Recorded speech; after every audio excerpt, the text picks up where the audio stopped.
সুন্দর সুসজ্জিত যাদবপুর বিশ্ববিদ্যালয়ের মেনলি এটা প্রত্যেক বছরই সাজানো হয় এভাবেই। আর এই সেই যাদবপুরের ঝিল।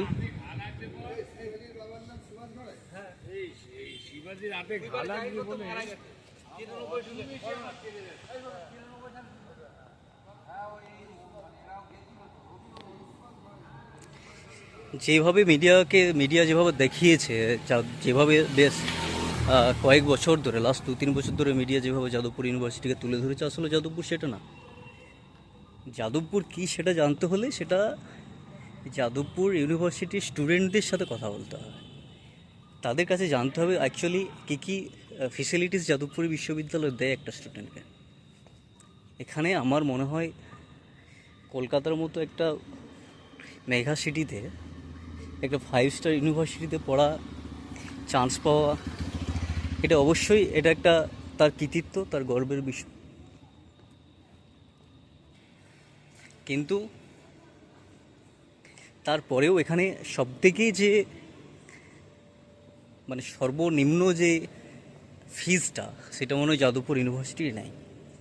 এখানে একটা স্টুডেন্ট 1200-1300 টাকা মাত্র ভর্তি ফি দিয়ে 3 বছর পড়াশোনা করতে পারে। তাদের হোস্টেল রেন্ট মাসে শুধুমাত্র 25 টাকা নেয়, অর্থাৎ বছরে 300 টাকা হোস্টেল রেন্টের জন্য নেয়। তাছাড়া তাদের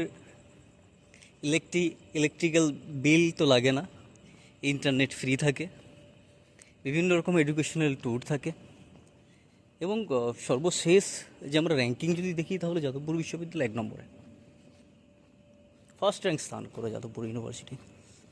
বিভিন্ন ডিপার্টমেন্ট আছে এখানে। তো এটা হলো যাদবপুর। যাদবপুর শুধুমাত্র টিআরপির লোভে যে নেগেটিভভাবে যেগুলো করে, যে নেগেটিভভাবে যেগুলো মিডিয়া তুলে ধরে, সেটা যাদবপুর না। আপনাকে যাদবপুর জানতে গেলে যাদবপুর আসতে হবে। যাদবপুর জানতে গেলে আপনার ছেলে মেয়েকে যাদবপুর পড়াতে হবে, তবে আপনি যাদবপুর জানবেন। যাদবপুর নিয়ে এত পলিটিক্স, যেখানে সবথেকে বেশি গণতান্ত্রিকভাবে বেঁচে থাকা যায় একমাত্র যাদবপুর ইউনিভার্সিটিতে। স্টুডেন্ট সেন্ট্রিক একটা ইউনিভার্সিটি, যেখানে স্টুডেন্টদের বিভিন্ন রকমের সমস্যা নিমেষে সলভ হয়।